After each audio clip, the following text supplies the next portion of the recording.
Hi అండి. ఈరోజు కుక్కర్లో మటన్ బిర్యానీ ఎలా రెడీ చేసుకోవాలో చూద్దామండి. మటన్ ముక్క కూడా చాలా సాఫ్ట్గా కుక్ అయ్యేటట్టు ఎలా రెడీ చేసుకోవాలో చెప్తాను. అసలు రైస్ కూడా చిన్నది కూడా విరక్కన్నా చాలా పర్ఫెక్ట్గా కుక్ చేసుకోవచ్చండి.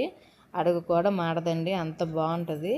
దీనికోసమేమో మసాలా దినుసులు ఆనియన్స్ ఫ్రై చేసిన తర్వాత మటన్ కూడా యాడ్ చేసి మూత పెట్టకన్నా పసుపు సాల్ట్ వేసి ఫ్రై చేయండి. మూత పెడితే మటన్ స్మెల్ వస్తుంది, బాగోద్దు, నీచు వాసన వస్తుంది బిర్యానీ అంతా. మూత పెట్టకన్నా ఫ్రై చేసుకుంటేనే బాగుంటుంది ఎప్పుడైనా మటను.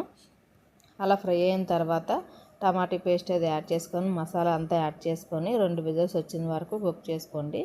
ఆ 2 విజిల్స్ వచ్చిన తర్వాత గ్రేవీ చూసుకొని ఆ గ్రేవీతో తట్టుగా లెక్క పెట్టుకొని 1 కప్పుకి 2 కప్పులు వాటర్ యాడ్ చేసుకొని సాల్ట్ కూడా చూసుకొని 2 విజిల్స్ వచ్చే వరకు చూస్తే సరేనండి, మన మటన్ బిర్యానీ రెడీ అయిపోతుంది. చూడండి, అడుగు కూడా మారలేదు, చాలా పర్ఫెక్ట్గా కుక్ అయింది, చాలా టేస్టీగా కూడా ఉంటుంది. ఒకసారి ట్రై చేయండి.